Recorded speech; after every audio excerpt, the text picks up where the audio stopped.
today, in my presentation, I would try to connect some of the things that have really inspired me as an individual, and some of the Google products that has those inspirations built into them. If you have any question at any point, you're free to stop me and ask that question. So the first thing that I'm going to talk about is having the guts and having the necessity to look into details. While many things that we do in our life look simple on the outside, on the surface, but it is also important that we have this inquisitiveness in us, that we look into the detail and how things work behind the scene and how things actually work. And for this, I'm going to show you a website which basically talks about a story, and that story is called The Story of Sam. It's basically how Gmail takes your mail from your PC or your devices to the person to the person that you're sending an email to, and how that happens. If you can just click on, yeah. It will take you to a website.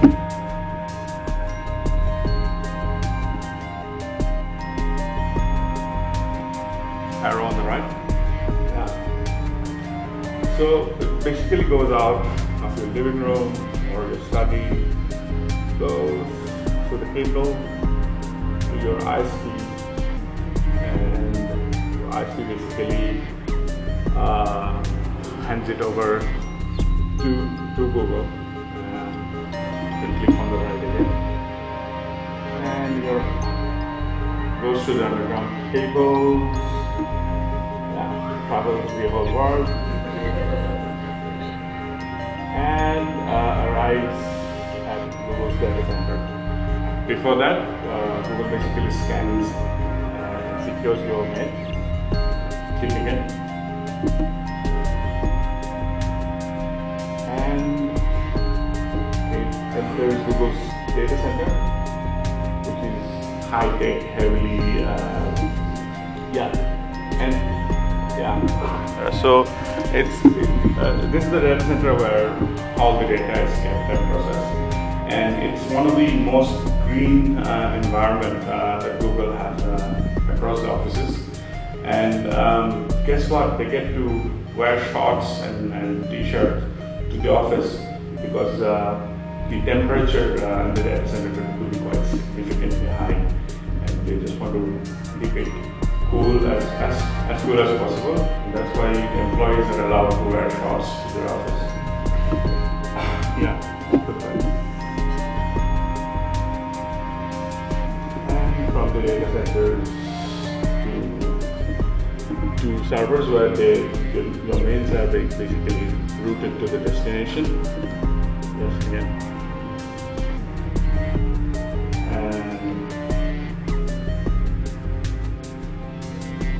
Through all these servers,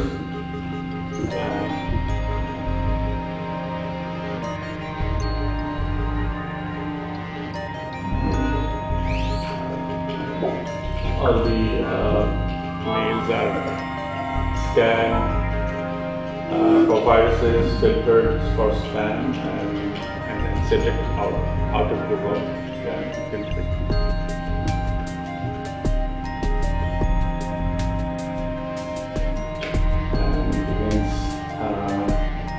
Goes through the cables, the underground cables. You can click it in. And to the server, again to an ISP,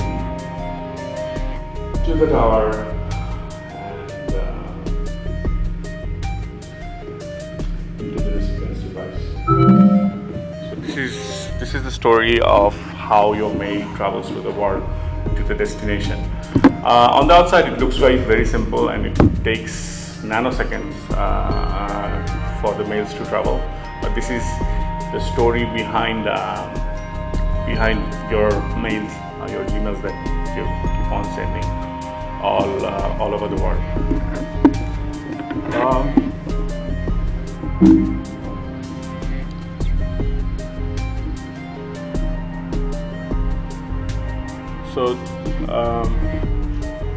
Like pictures and photographs have always awed me, and I feel that this phrase here, that a picture is what more than or as good as 1,000 words, is true. And visuals have always inspired me, and I want to show you this small video on picture search.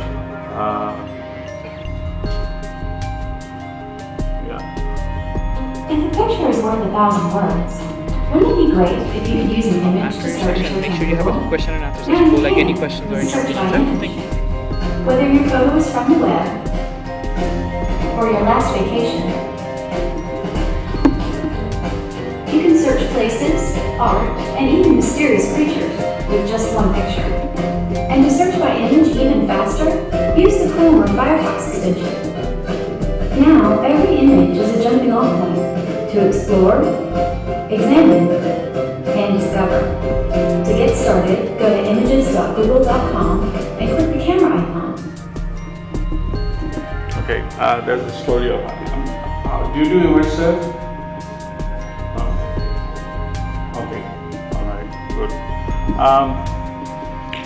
The next part is also about visuals and pictures. And how many of you know about this picture? Do you know this picture? This painting? Yes? Yeah, and do you know the name of this painting? It's called Bedroom by Vincent van Gogh. Okay. So how many of you actually have seen this painting, like in person? Have you been to the museum? Van Gogh Museum? Anybody? No? Okay. So I have never been there as well, but I can take all of us up there. Can you click on the picture, please? Yes, that's super. Good, I can move it on.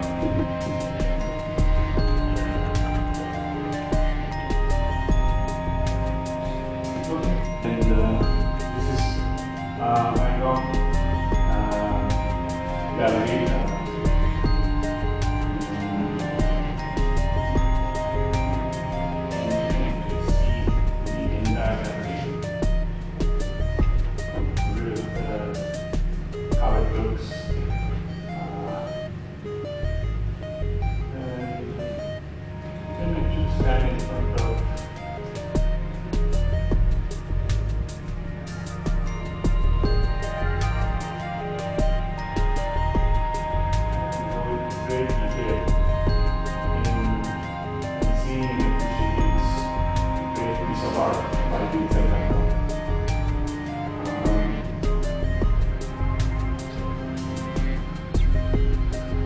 So that's about the art project, and our visuals and pictures can have a lot of meaning and can be inspiring and interesting. You know these three people? You know them? The guys in the car. Okay, that's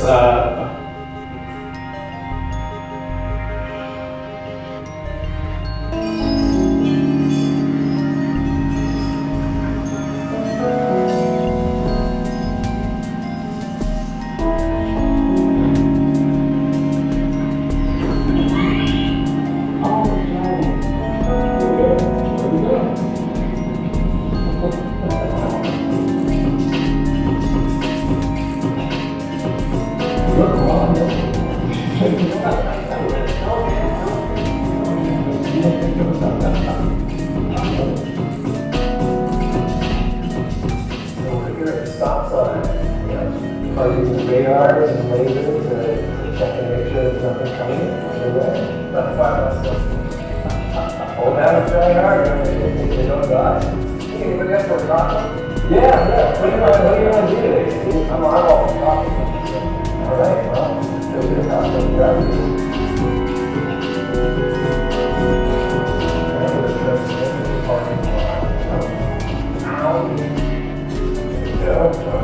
People on there. I got it. Now I got a lot of it. You roll down your window over the video. Yeah, very well. How are you today?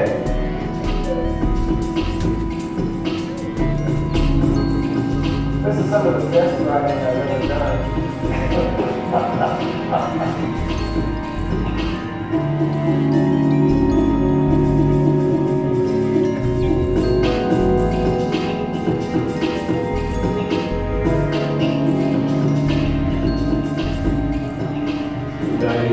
Of my vision is gone. I'm well past the middle point. You lose your time in life, everything takes you much longer.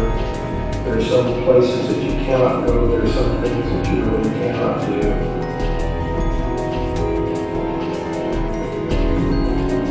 Where this would change my life is to give me the independence and the flexibility to go the places I will want to go and need to go when I need to do those things.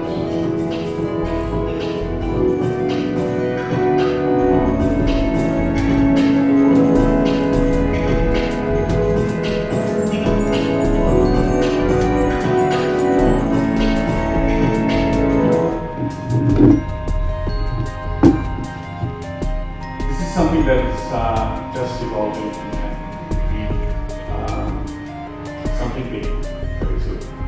I'm sure you have heard about Google Glass, right? Yeah. How many of you have actually used it? Okay. The one Nash has used it. I haven't used it myself, but very often, like, there has been a lot of talk going about Google Glass that it will infringe your privacy, and there has been recent blogs on who won't allow people with Google Glass into the premises, into restaurants, and into places. But it's also important to see how Google Glass is changing, would change the way we look at life, the way we go through life. And there is another video that I want to show you on Google Glass and how the feeling is and what you can do with it. And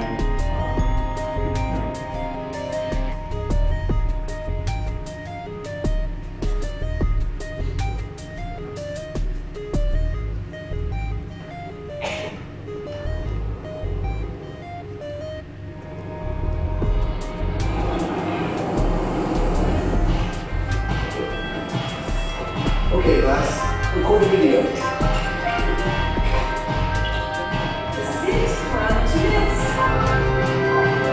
Okay, Glass, hang out with the flying plane. Google Photos and Timer Guys. You ready? You ready? Right there. Okay, Glass, take a picture.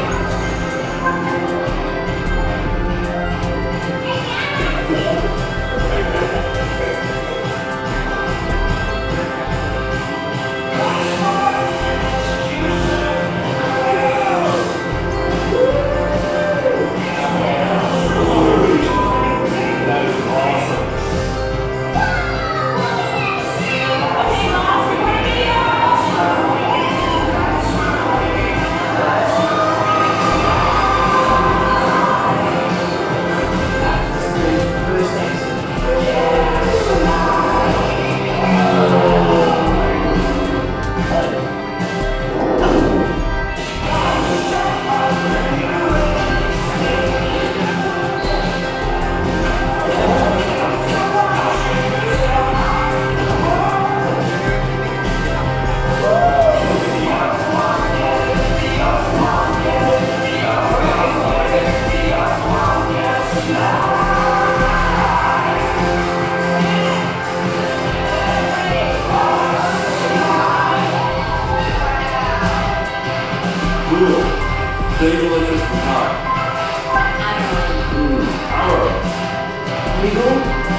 Glass.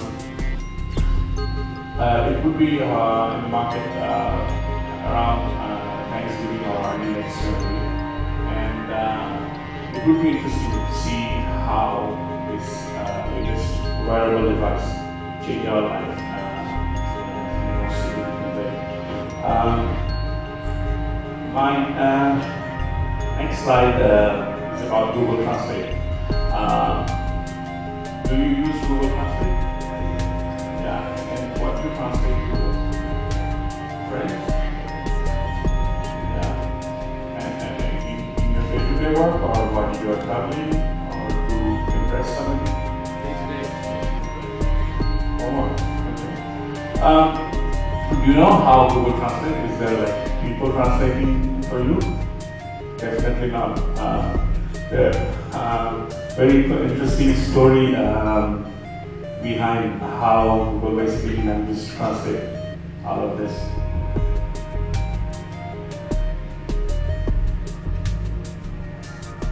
Google Translate is actually a tool that enables you to translate sentences, documents, even whole websites instantly. But how exactly does it work? Well, it may seem like we have a room full of bilingual elves working for us.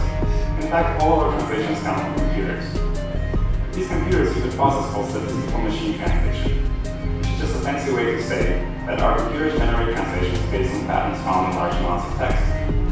But let's take a step back. If you want to teach someone a new language, you might start by teaching them vocabulary words and grammatical rules that explain how to construct sentences. A computer can learn a foreign language the same way, by referring to vocabulary and a set of rules. Now, languages are complicated, and as any language learner can tell you, there are exceptions to almost any rule. When you try to capture all of these exceptions, and exceptions to the exceptions in a computer program, the translation quality begins to break down. Google Translate takes a different approach. Instead of trying to teach our computers all the rules of a language, we let our computers discover the rules for themselves. They do this by analyzing millions and millions of documents that have already been translated by human translators. These translated texts come from books, organizations like the UN, and websites from all around the world. Our computers scan these texts looking for statistically significant patterns. That is to say, patterns between the translation and the original text that are unlikely to occur by chance. Once the computer finds a pattern, we can use this pattern to translate similar text in the future.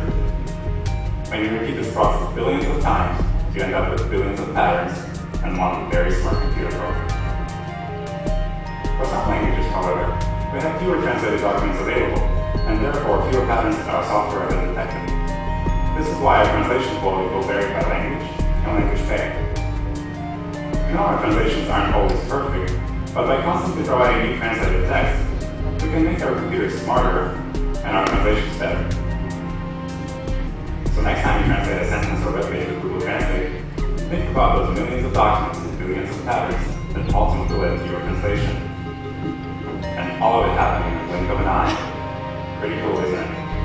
Give it a try at translate.google.com.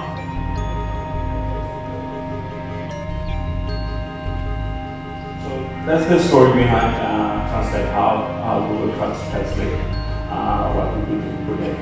I've come to my last slide, and the last slide is about how much power the internet gives you, how much enabling power to change the world, to change the environment, to change your own life. And internet is definitely a huge power, and it's at your disposal.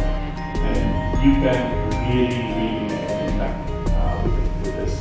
And I'll leave you with the last video of my presentation. And it's the story of somebody very simple, using very rudimentary use of internet, basically Google search, and how this person used Google search to do very simple things, but very impactful things for this community.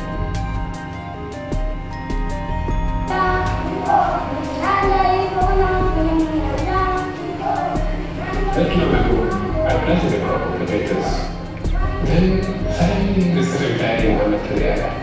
Check out the books, they didn't tell me much. So I went and I did the search. Yes, I'm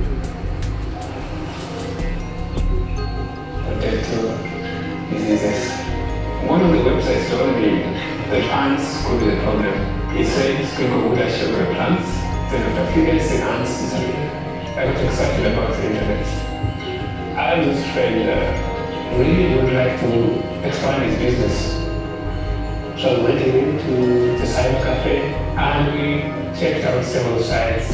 When I met him next, he was going to put a windmill at a local school. I felt proud because something that wasn't there before was suddenly there. I realized that not everybody can be able to access what I was able to access. I thought that I need to have an internet that my grandmother can use. And so I thought about a notice board. A simple wooden notice board. When I get information on my phone, I'm able to post the information on the notice board. So it's basically like a computer. I use internet to help people. I think I'm searching for a better life for me and my neighbors. So many people have access to information, but there's no follow-up to that. I think the follow-up to that is no knowledge. When people have the knowledge, they can find solutions without having to be helped.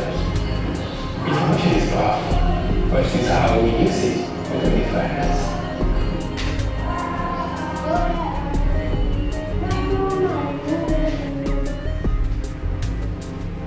Thank you very much. Thanks for having me here.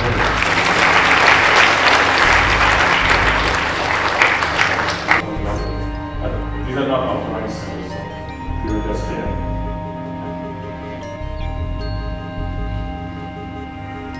There's one up there.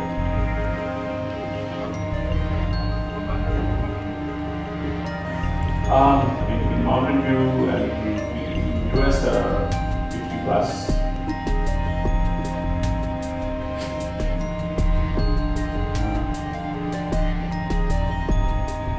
Any more questions? All right. Okay. Thank you very much.